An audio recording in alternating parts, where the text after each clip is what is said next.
در دل کوههای شمال ایران زنی به نام راحله کاری کرد که همه را در سکوت و حیرت فرو برد. او فرزندش را به طور عجیبی سر و ته حمل می کرد.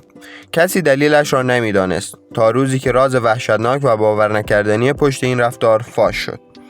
یک شب صدای گریه بچه از دل کوهها شنیده شد.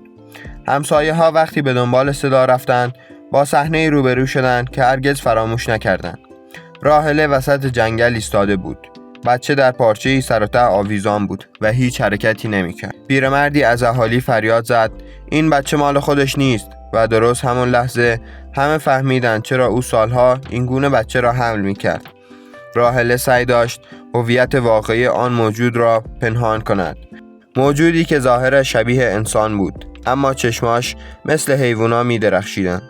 از آن شب به بعد هیچ کس دیگه راحله و بچه‌اش را ندید. اما هنوز هم بعضی شبها صدای گریه ضعیف از دل کوه‌ها می آید.